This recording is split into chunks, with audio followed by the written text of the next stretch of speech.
Hello students, welcome to online platform of MGCI, Fighter 2.0 Perfect Scorer series for biology. I hope so you are getting tuned with us on the scheduled and timing आप सब जानते हैं. Botany is from 8 to 9 p.m. and zoology from 9 to 10 p.m. and MWF, that is Monday, Wednesday and Friday, it is for English medium students, and TTS, that is Tuesday, Thursday and Saturday, it is for Hindi medium students. तो बच्चों कोई confusion नहीं होना चाहिए. On time आप ready रहिए with your NCERT and with your notes. Right, आगे बढ़े.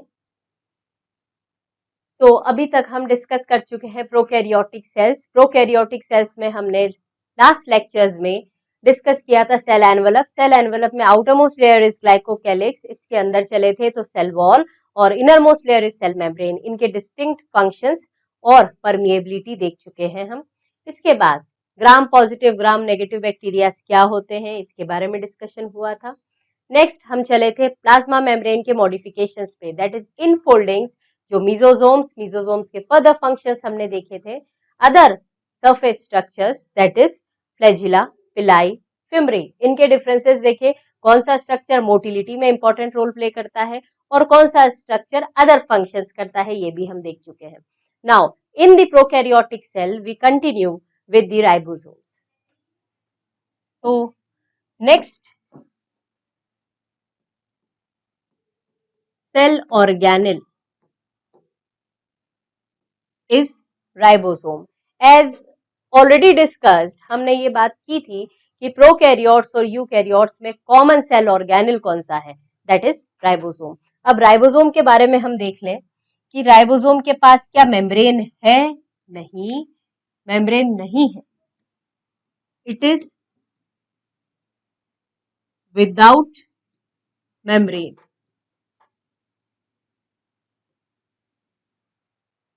विदाउट मेम्ब्रेन है. क्या ये सबसे छोटा सेल ऑर्गेनल है? बिल्कुल सही बात है, स्मॉलेस्ट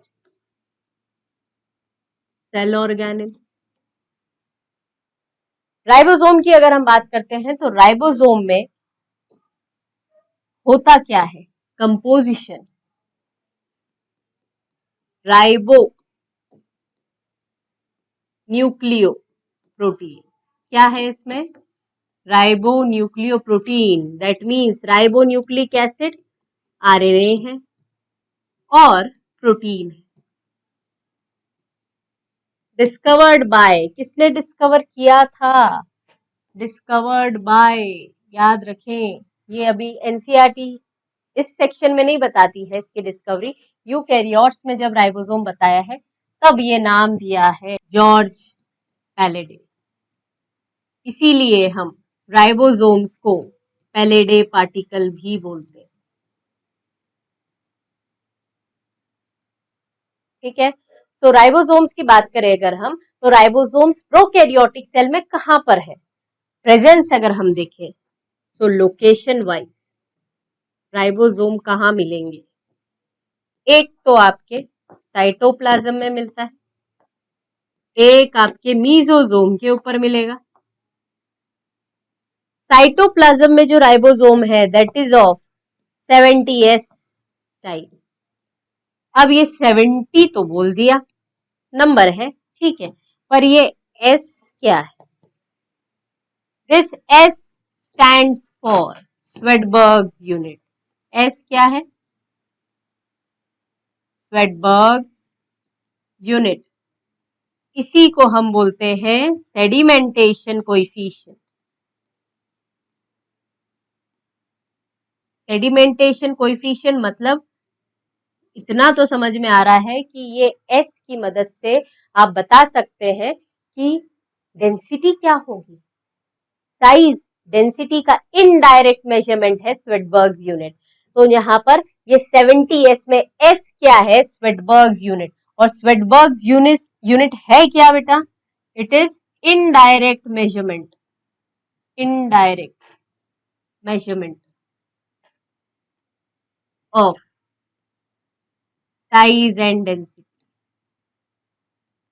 अब क्वेश्चन अराइजेस कि ये जो 70s लिखा है मैम आपने, क्या इस 70s के भी फर्दर डिविजन हैं? बिल्कुल है।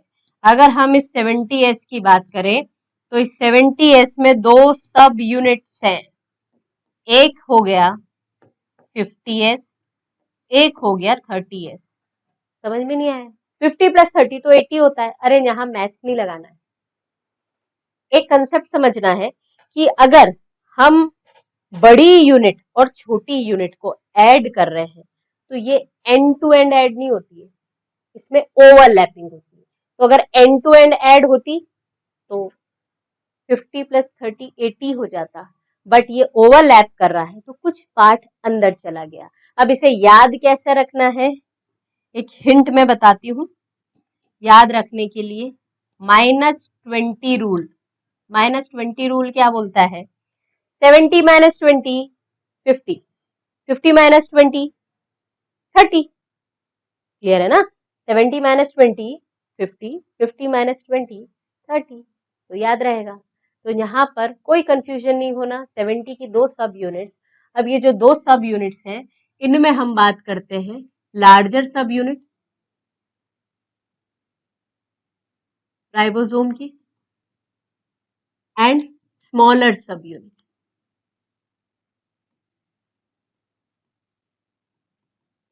लार्जर सब यूनिट कौन सी हो गई? 50s। स्मॉलर सब यूनिट कौन सी हो गई? 30s। अब अगर हम ऐसे कुछ डायग्राम बना लें तो लार्जर सब यूनिट एंड स्मॉलर सब यूनिट याद रखना, ये मैं मॉलिक्यूलर जेनेटिक्स में भी आपको बताऊंगी। लार्जर सब यूनिट्स पे 3 साइट्स होती है, एनसीईआरटी 2 बोलती है पर एक्चुअल में वो 3 साइट्स है। इन दोनों सब यूनिट्स को ज्वाइन करने वाला एलिमेंट है मैग्नीशियम, या मैग्नीशियम आयन की मदद से जुड़ते हैं। इस छोटी सब यूनिट का क्या काम है? छोटी सब यूनिट पे जुड़ा रहता है हमारा एमआरएनए, और यहाँ पर साइट्स होती है ईपा। ईपा साइट्स क्या है बेटा? ई स्टैंड्स फॉर एग्जिट। क्या होगा आगे देखेंगे। पी पेप्टाइडल ट्रांसफरेज, एक एंजाइम होता है जो प्रोटीन सिंथेसिस के लिए जरूरी है। ए अमीनो एसिड को एक्सेप्ट करता है, इसलिए अमीनो एसिड एक्सेप्टर।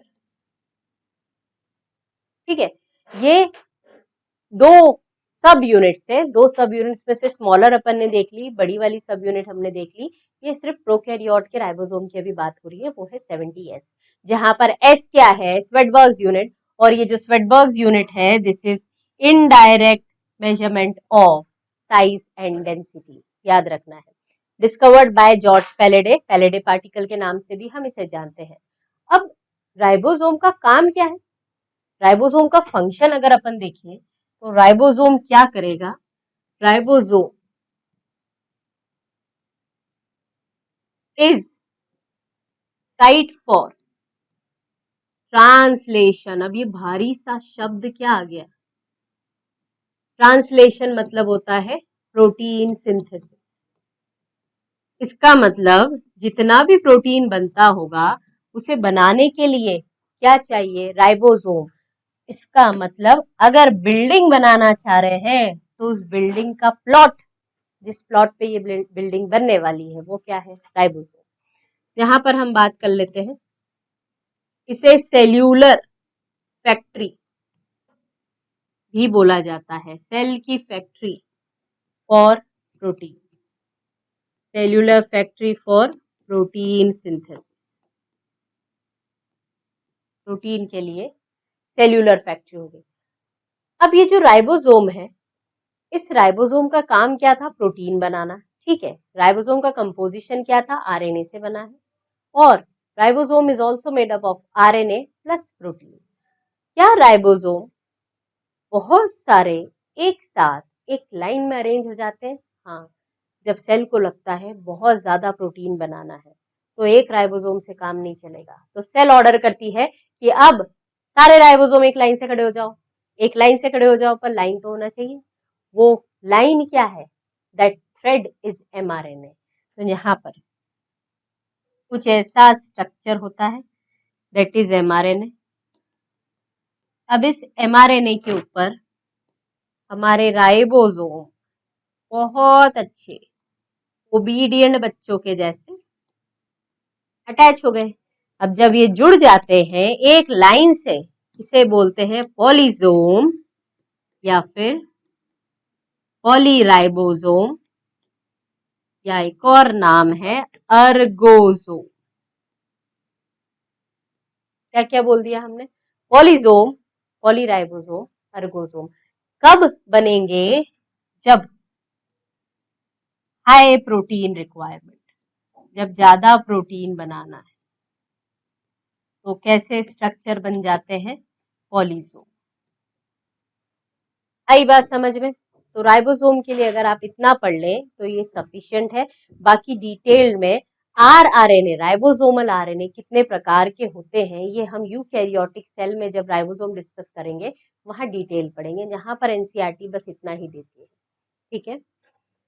नाउ अब इसके अलावा एक और स्ट्रक्चर दे रखा है, एनसीईआरटी बताती है व्हाट इज इंक्लूजन बॉडीज।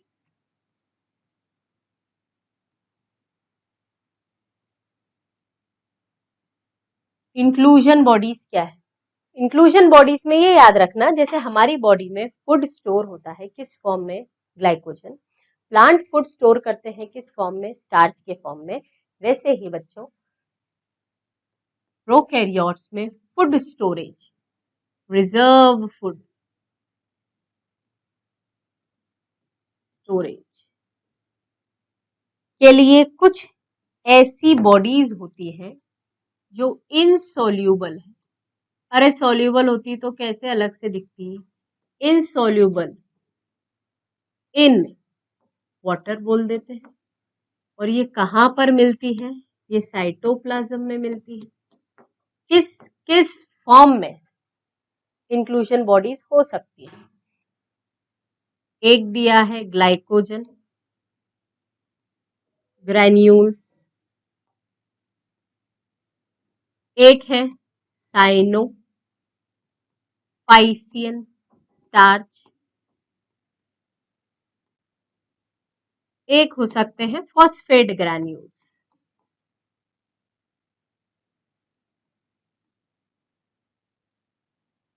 ठीक है, glycogen, phosphate granules and cyanophycean starch, ये तीन फॉर्म में आपके इंक्लूजन बॉडीज प्रोकैरियोटिक सेल में मिल सकते हैं। ठीक है, so this completes the inclusion bodies. अब एक छोटा सा 2 लाइन का इंफॉर्मेशन एनसीईआरटी देती है अबाउट द गैस वैक्यूल। क्या ये ट्रू वैक्यूल्स है? नहीं, ट्रू वैक्यूल्स तो यूकैरियोटिक सेल में मिलेंगे ना। गैस वैक्यूल का दूसरा नाम है स्यूडो वैक्यूल, फॉल्स वैक्यूल है। ये किसमें मिल रहे हैं? सम पर्पल ग्रीन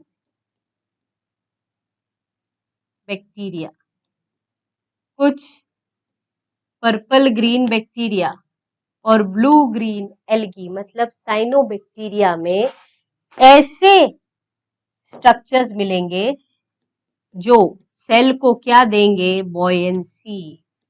बॉयंसी पता है? बॉयंसी का मतलब होता है अपथ्रस्ट, बैक्टीरियल सेल को फ्लोट करवाते रहना, दैट इज बॉयंसी। साथ में इट प्रिवेंट हार्मफुल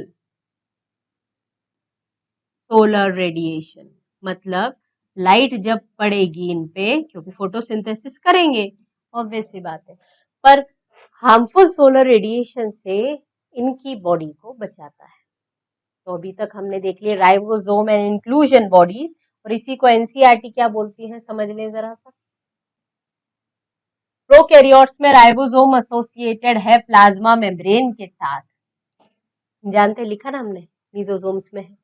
फिर साइज देखो 15 नैनोमीटर्स बाय 20 नैनोमीटर्स, याद रखना साइज इसका 15 नैनोमीटर से 20 नैनोमीटर है। 2 सब यूनिट से बने हैं, -20 का रूल लगाना है। यहाँ पर 70s के फॉर्म में मिल जाते हैं जब प्रोटीन बनाना है। ये साइट है प्रोटीन सिंथेसिस की। सेवरल राइबोसोम जब एक सिंगल एमआरएनए में अटैच हो जाते हैं, so that structure is known as polysome. उस स्ट्रक्चर को क्या बोला हमने? पॉलीसोम। राइबोसोम का काम है पॉलीसोम में to translate the mRNA into the proteins, और वो स्पेसिफिकली कब होता है? जब ज्यादा प्रोटीन की रिक्वायरमेंट है। ठीक है, नेक्स्ट चलते हैं। इंक्लूजन बॉडी क्या है बेटा? रिजर्व फूड मटेरियल है, स्टोर्ड फॉर्म में है, साइटोप्लाज्म में मिलेगा। ये मेम्ब्रेन बाउंड है क्या? नहीं। अरे प्रोकैरियोट में कोई भी सेल ऑर्गेनेल मेम्ब्रेन बाउंड नहीं। किस फॉर्म में हो सकता है? ये फ्री लाई करते हैं साइटोप्लाज्म में, या तो फॉस्फेट ग्रैन्यूल, या साइनोफाइशियन ग्रैन्यूल्स, या ग्लाइकोजन ग्रैन्यूल्स। ठीक है, तो ये तीनों फॉर्म में हो सकते हैं। साइनोफाइशियन स्टार्च के फॉर्म में भी हो सकते हैं, ग्लाइकोजन ग्रैन्यूल, या फिर phosphate granule. Last but not the least आया था इसमें gas vacuoles. Gas vacuoles are found in blue green purple found in blue green and purple green and photosynthetic bacteria, मतलब BGA अपन मान के चले, यहाँ पर आपको गैस वैक्यूल्स मिलते हैं। ठीक है, so this completes prokaryotic cell. अब प्रोकैरियोट्स तो पढ़ लिया, यूकैरियोटिक सेल में और प्रोकैरियोटिक सेल में अंतर क्या है पहले लिख ले, डिफरेंसेस लिख लेते हैं। कितने अंतर हम जानते हैं?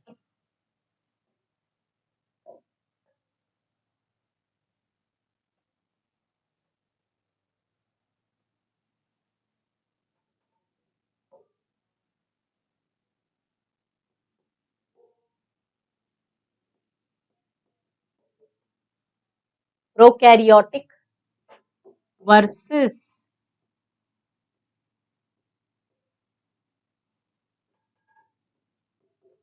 यूकैरियोटिक। ठीक है, तो सबसे पहले प्रोकैरियोटिक वर्सेस यूकैरियोटिक में अगर हम देखें तो सबसे पहला पॉइंट तो नाम पे ही चले। नाम में क्या रखा है? अरे नाम में ही सब कुछ है। ये कैसे है? Primitive nucleus. कैसी सेल्स हैं ये? Primitive nucleus containing. ये कैसे हैं? एडवांस्ड और मेम्ब्रेन बाउंड न्यूक्लियस। ठीक है, एडवांस्ड या मेम्ब्रेन बाउंड न्यूक्लियस मिलता है इसमें। अब अगर हम बात करें साइज की, तो साइज कंपैरेटिवली यूकैरियोटिक सेल से प्रोकैरियोट स्मॉलर है। यहाँ पर इनका साइज कंपैरेटिवली बिगर है। अब अगर साइज छोटा है तो मल्टीप्लिकेशन कैसा है? रैपिड। रैपिड मल्टीप्लाई करती है ये बहुत तेजी से। पर अगर हम देखें इसमें तो इनका मल्टीप्लिकेशन कैसा है? स्लो। अब इसके अलावा मुझे बता दो कि अगर हम प्रोकैरियोट्स की बात कर रहे हैं तो प्रोकैरियोट्स में क्या मेम्ब्रेन बाउंड ऑर्गेनेल्स थे? नहीं थे ना। तो अगर मेम्ब्रेन बाउंड ऑर्गेनेल्स ही नहीं है तो क्या किसी भी प्रकार के छोटे छोटे से कमरे, कंपार्टमेंट मिलेंगे आपको? बिल्कुल नहीं मिलेंगे। दैट मीन्स एक स्पेशल फीचर अभी मैं एनसीईआरटी में मार्क कराऊंगी, कंपार्टमेंटलाइजेशन एब्सेंट। यहां पर कंपार्टमेंटलाइजेशन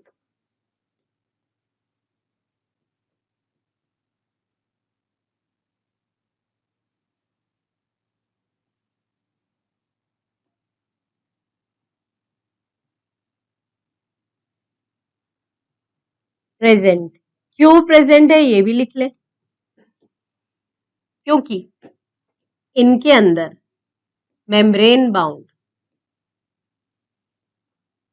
ऑर्गेनेल प्रेजेंट।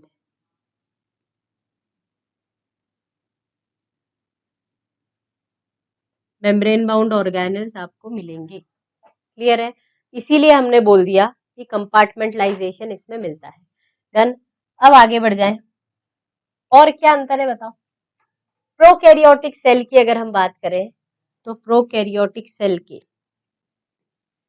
अंदर जो जीनोमिक डीएनए है, ध्यान से सुनना, जीनोमिक डीएनए कैसा होता है?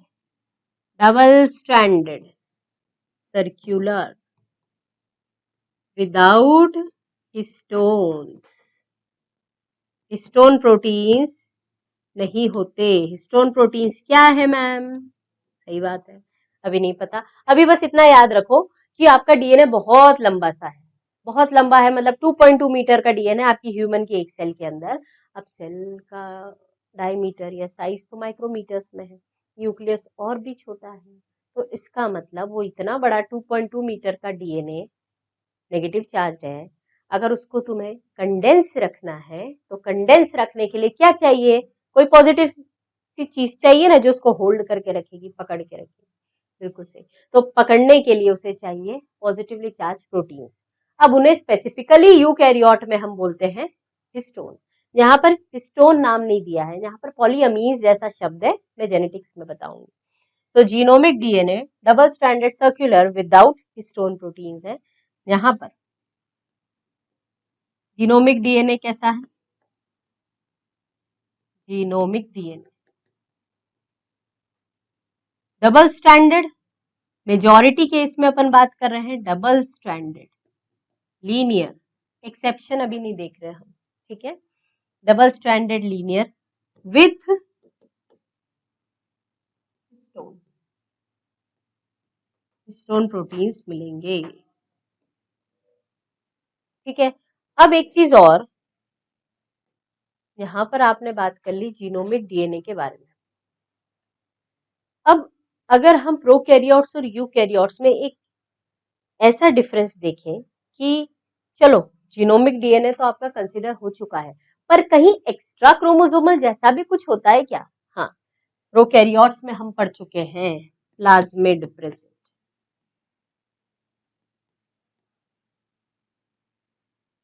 यहां पर प्लाज्मिड एब्सेंट। अब क्या कोई एक्सेप्शन है? बिल्कुल है। प्लाज्मिड अगर हम बात करें कि प्लाज्मिड सभी यूकैरियोट्स में एब्सेंट है क्या, तो एक यूकैरियोट ऐसा है जिसमें प्लाज्मिड मिलता है, याद रखें, दैट इज यीस्ट। यीस्ट में प्लाज्मिड मिलेगा, तभी तो हम यैक यूज करते हैं, यीस्ट आर्टिफिशियल क्रोमोसोम बायोटेक में हम यूज करते हैं एज अ वेक्टर, ठीक है। So this is about the major differences. अगर हम इसके अलावा कुछ डिफरेंसेस लिखें तो प्रोकैरियोट्स और यूकैरियोट्स, और डिफरेंस बताओ तो जरा।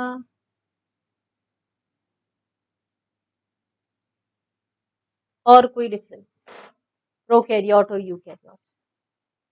याद करो, अगर हम बात करते हैं सेल डिवीजन की, तो cell division mitosis, meiosis, prophase, anaphase, ये सारे शब्द क्या बैक्टीरिया में कभी यूज करे हैं आप? तो यूकैरियोट्स में हम यूज करते हैं। इसका मतलब हमारे प्रोकैरियोट्स में कोई माइटोसिस जैसा टर्म नहीं है, तो they divide by A mitosis. और इसमें क्या होगा? डिवीजन माइटोटिकली, माइटोसिस से। नेक्स्ट, अगर हम बात करें इनके फ्लैजिला की, तो प्रोकैरियोट में फ्लैजिला मेड ऑफ फ्लैजिलिन, और इधर किससे बना है? ट्यूबुलेंस। पढ़ेंगे हम डिटेल में ट्यूबुलिन क्या होता है, अल्फा ट्यूबुलिन, बीटा ट्यूबुलिन, ये सारे स्ट्रक्चर्स, ठीक है। अगला कोई डिफरेंस है क्या? बिल्कुल है। अगर प्रोकैरियोट की बात करें तो प्रोकैरियोट्स के अंदर आप देख सकते हैं, जब जनरली अगर हम बात करते हैं प्रोकैरियोट्स में, तो जो कंटेंट होता है नाइट्रोजनस बेसिस का, उससे रिलेटेड एक पॉइंट बताती हूँ मैं, वो जनरली चारगाफ बेस पेयरिंग में आता है। इसमें कौन सा कंटेंट ज्यादा है? जीसी रिच है ये। जीसी समझते हैं ग्वानिन और साइटोसिन, ठीक है। नेक्स्ट इधर एटी रिच है।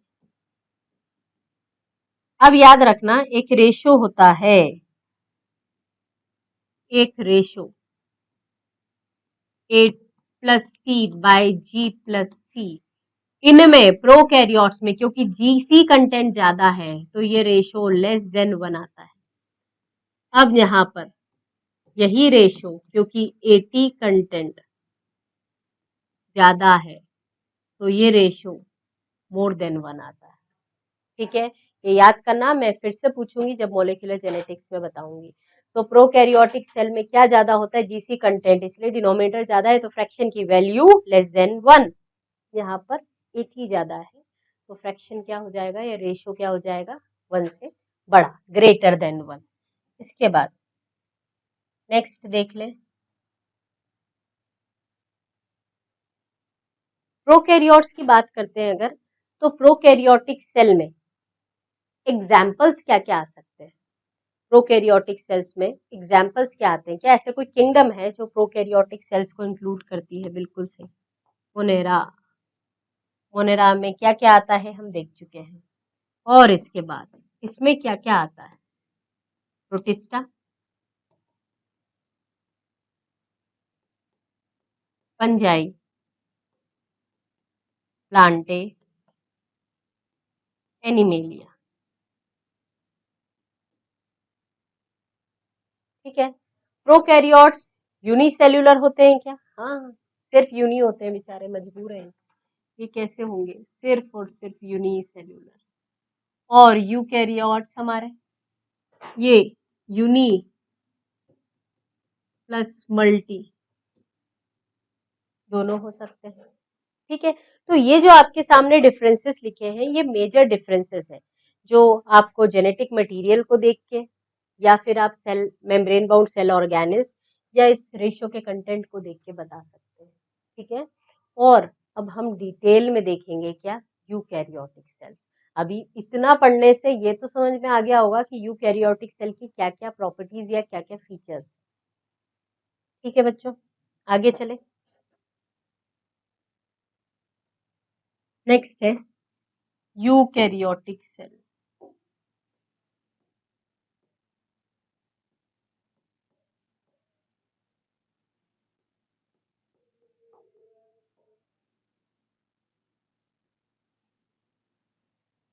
यूकैरियोटिक सेल, नाम से समझ में आ गया आपको कि ये कैसा है। यू का मतलब ट्रू, कैरियन मतलब न्यूक्लियस, मतलब ये ऐसी सेल्स हैं जिनके पास वेल डेवलप्ड मेम्ब्रेन बाउंड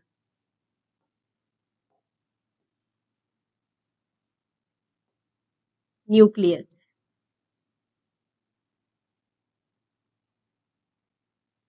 ठीक है। ये ऐसी सेल्स है जिनके पास मेम्ब्रेन बाउंड न्यूक्लियस है, वेल डेवलप्ड न्यूक्लियस है, जेनेटिक मटेरियल एनक्लोज्ड है एक मेम्ब्रेन के अंदर। अब यूकैरियोटिक सेल की बात करते हैं तो यूकैरियोटिक सेल में बच्चों कौन से किंगडम्स आ जाते हैं? It includes from protista, fungi, Plantae, animalia. अब इनके पास क्या मेम्ब्रेन बाउंड ऑर्गेनिल्स है? हाँ, मेम्ब्रेन बाउंड ऑर्गेनिल्स मिलेंगे। और अगर मेम्ब्रेन बाउंड ऑर्गेनिल्स प्रेजेंट है तो क्या? अरे अभी बताया था ना पॉइंट, छोटे छोटे कमरे बन जाएंगे। कमरे बन जाएंगे मतलब कंपार्टमेंटलाइजेशन प्रेजेंट, इसमें compartmentalisation,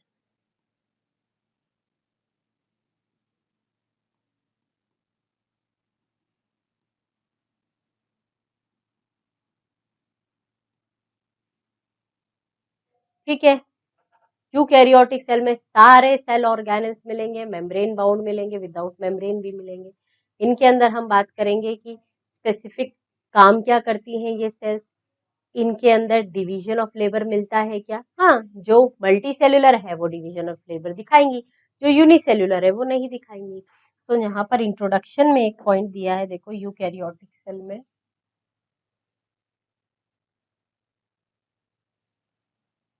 eukaryotes include protist, plant, animal, fungi, हमने देख लिया था।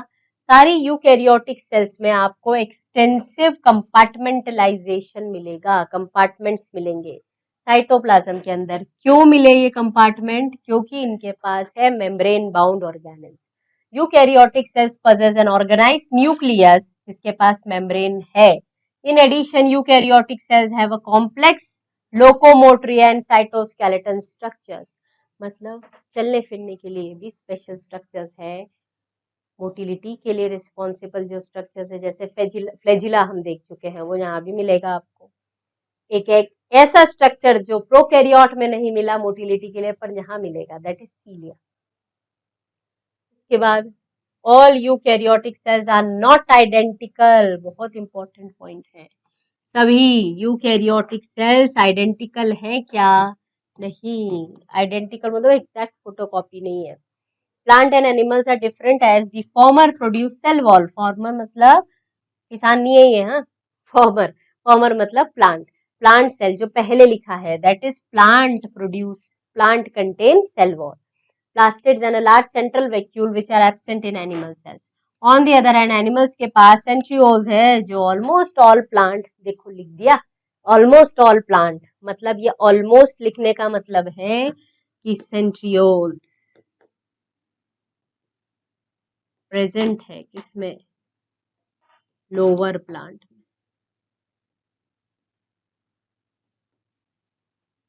तो एब्सेंट है किसमें? ऑलमोस्ट ऑल प्लांट में, ऑलमोस्ट ऑल प्लांट में एब्सेंट है, तो लोअर प्लांट्स में प्रेजेंट है, ऑल नहीं लिखा है यहाँ पर, ठीक है। नेक्स्ट आ जाता है यहाँ डायग्राम आपका। सबसे पहले देखो, this is what plant cell. Plant cell का डायग्राम आपको क्लियरली दिख रहा है। प्लांट सेल में क्या क्या चीजें हैं देखो। सबसे पहले हम चले आउटर मोस्ट, सबसे बाहर अगर आपको दिख रहा है कुछ तो वो सेल वॉल है बेटा। सबसे नंबर 1 क्या दिख रहा है? Cell wall. सेल वॉल दिखी। अब सेल वॉल की ही लेयर है मिडिल लेमिला। सेल वॉल की लेयर है मिडिल लेमिला, कहाँ पर है ये भी हम देखेंगे। सेल वॉल की लेयर है मिडिल लेमिला, इसके अंदर आ जाते हैं। ये नंबर 1 आ गया, फिर मिडिल लेमिला बोल दिया आपने, देन नंबर 3 आपने बोल दिया प्लाज्मा मेम्ब्रेन। प्लाज्मा मेम्ब्रेन हो गई। अब अंदर जितना भी लिक्विड या कंपोजिशन भरा है दैट इज साइटोप्लाज्म। अब साइटोप्लाज्म के अंदर जो जो चीजें देखोगे, देखो प्लांट सेल का कैरेक्टरिस्टिक फीचर है सेंट्रल लार्ज वैक्यूल। वैक्यूल के अंदर जो मटेरियल भरा होता है उसे हम बोलते हैं सेल सैप। क्या बोला जाता है? Cell sap. अब ये इतना बड़ा हो गया कि इसने न्यूक्लियस को धक्का दे दिया, शिफ्ट कर दिया, न्यूक्लियस को कोने में खसका दिया। मतलब ये जो न्यूक्लियस है इसके अंदर, नेक्स्ट अपनी हेडिंग है, लेबलिंग है न्यूक्लियस। ये न्यूक्लियस कैसा हो गया बेचारा? पेरिफेरल, पेरिफेरी पे खसक गया ना, क्योंकि बीच में कौन आ गया? वैक्यूल्स। इनके अलावा यहाँ पर आपको दिख रहे हैं कुछ एनर्जी प्रोड्यूस करने वाले पावर हाउसेस, जिसका नाम है माइटोकॉन्ड्रिया। ये देखो माइटोकॉन्ड्रियास, खाना भी खुद बना सकते हैं, तो फूड बनाने के लिए, फूड सिंथेसिस के लिए यहाँ पर मिलेंगे क्लोरोप्लास्ट, प्लास्टिड बोल सकते हैं, स्पेसिफिकली क्लोरोप्लास्ट। ठीक, इसके बाद चलते हैं हम न्यूक्लियस से पास में रेटिक्यूलम लाइक। देखो यहाँ पर आपको मिल रहा है पहली चीज तो एंडोप्लाज्मिक रेटिक्यूलम। अब एंडोप्लाज्मिक रेटिक्यूलम में ये आ गया RER, ये आ गया SER। RER में क्या मिल रहा है? राइबोसोम्स, राइबोसोम्स, ठीक है। सो इसके बाद हम चले गए किस पे?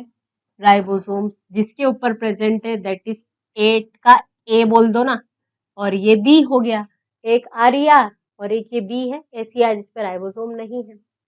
अगले चलते हैं अपन, 9th स्ट्रक्चर आपको ऐसा कोई सेल ऑर्गेनिल दिख रहा है? बिल्कुल दिख रहा है, this is Golgi bodies. Nucleolus को अलग से नंबर नहीं देंगे बिकॉज वो न्यूक्लियस के अंदर है। Next Golgi bodies, Golgi apparatus. अब एक चीज मैं बता दूं, यहाँ पर गोल्गी अपैरेटस को प्लांट में नाम दिया जाता है डिक्टियोसोम्स। क्या नाम दे दिया? डिक्टियोसोम्स। गोल्गी बॉडीज के बाद नेक्स्ट आपको दिख रहा है क्या यहाँ पर कहीं लाइजोसोम्स? हाँ बिल्कुल मिल रहा है, तो यहाँ पर मिल रहा है लाइजोसोम्स। ये 10th पॉइंट। लाइजोसोम के बाद हम चले वैक्यूल्स पे, ठीक है। वैक्यूल हमने स्टार्टिंग में डिस्कस किया जरूर था, पर इस सीक्वेंस में मैंने बताया है क्योंकि अभी एक बार मैं बताऊंगी। ईआर, ईआर के बाद गोल्गी बॉडीज, फिर लाइजोसोम्स, उसके बाद वैक्यूल्स। तो ये चारों चीजें हम लोग देखेंगे। अब देखो कुछ और बच गया, हाँ बिल्कुल बच गया। हमारे पास प्लांट्स के पास होता है पैरोक्सिसोम्स। कहाँ है देख लो, पैरोक्सिसोम्स ये रहा, ठीक है। पैरोक्सिसोम्स मिल रहे हैं, ये माइक्रो बॉडीज है बेटा, ठीक है। तो इसको नंबर 11 मार्क कर दो, माइक्रो बॉडीज। अब माइक्रो माइक्रो से एक और याद कर लो, पतले पतले thin filament like structure microtubules है। दो सेल्स आपस में बातें कैसे करेंगे, क्योंकि बिना बातें बिना कम्युनिकेशन तो जीवन व्यर्थ है, हम रह ही नहीं सकते हैं। हाँ मैडम, जैसे हम क्लास में नहीं रह सकते ना, वैसे सेल भी बेचारे बिना बातें नहीं रह सकते। तो यहाँ ये क्या हो गया, कनेक्शन के लिए जंक्शन है एक प्रकार का। जंक्शन शब्द हम एनिमल में बोलते हैं, और ये है प्लांट सेल। ये हो गया आपका प्लाज्मोडेस्माटा। इनके अलावा देखो छोटे छोटे से स्ट्रक्चर जो मेम्ब्रेन बाउंड है, वो है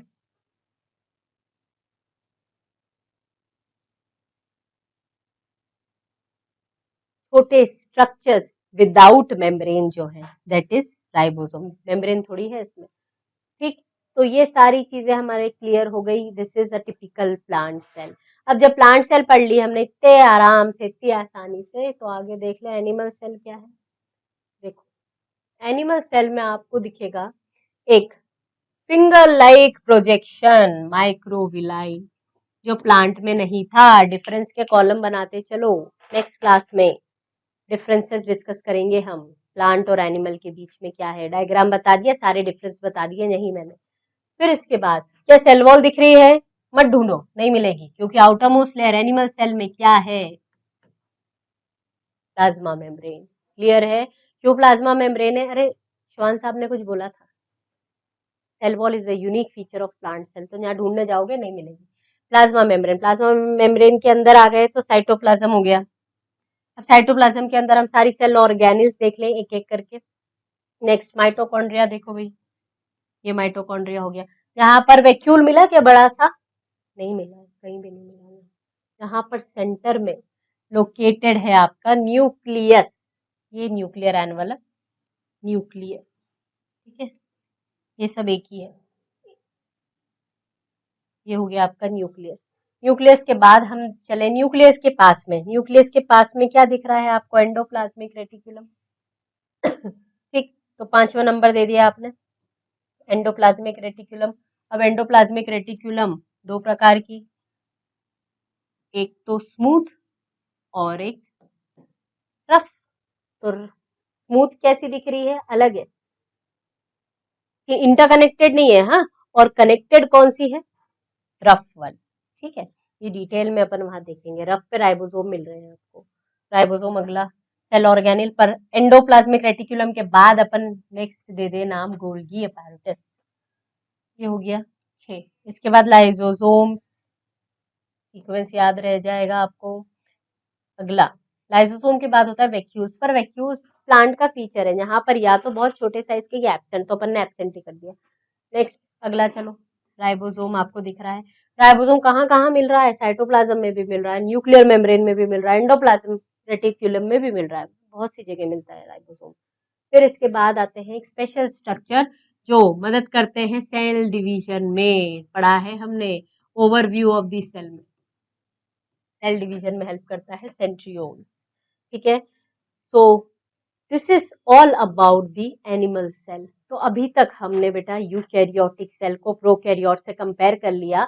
अब आपके यूकैरियोटिक सेल के फीचर्स प्लांट और एनिमल दोनों को कंपेयर कर लिया, दोनों में डिफरेंसेस हमने डायग्राम के बेसिस पे देख लिए। नेक्स्ट अब चलेंगे डिटेल में। So next lecture very important about the plasma membrane and the cell wall. So membrane envelope देखेंगे यूकैरियोटिक सेल्स का। Thank you so much.